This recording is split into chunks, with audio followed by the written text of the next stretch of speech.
Welcome back to Radical and Relevant, where we are exploring the genius of the gospel. Today's gospel is from John chapter 6, verses 1 through 15. It's one of these experiences where Jesus feeds thousands of people.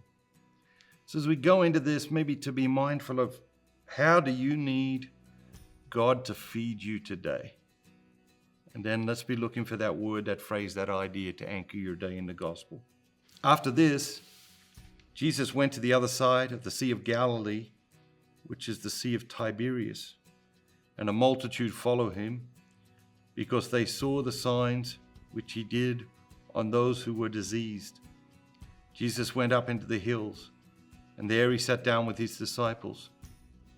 Now the Passover, the feast of the Jews, was at hand. Lifting up his eyes, and seeing that a multitude was coming to him, Jesus said to Philip, "How are we to buy bread so that these people may eat?" This he said to test him, for he himself knew what he would do. Philip answered him, 200 denarii would not buy enough bread for each of them to get a little. One of his disciples, Andrew, Simon Peter's brother, said to him, "There is a lad here who has 5 barley loaves and 2 fish.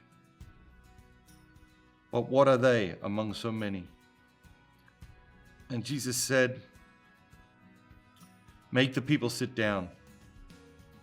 Now there was much grass in the place, so the men sat down in number, about 5,000. Jesus then took the loaves, and when he had given thanks, he distributed them to those who were seated, so also the fish, as much as they wanted. And when they had eaten their fill, he told his disciples, "Gather up the fragments left over, that nothing may be lost." So they gathered them up, 12 baskets of fragments from the 5 barley loaves left by those who had eaten. When the people saw the sign which he had done, they said, "This is indeed the prophet who is to come into the world." Perceiving then that they were about to come and take him by force to make him king, Jesus withdrew again to the hills by himself. So many things again here. First question that comes to my mind is, what do you need God to multiply in your life? What is it in your life that you think you have too little of, or not enough of, that you need God to multiply in your life? And have you brought the little to him and asked him to multiply it? The other thing that jumps out here at me today is, they see the greatness of God, they see the greatness of Jesus, they want to make him a king, and Jesus immediately is like, "Come on guys, we've got to get out of here."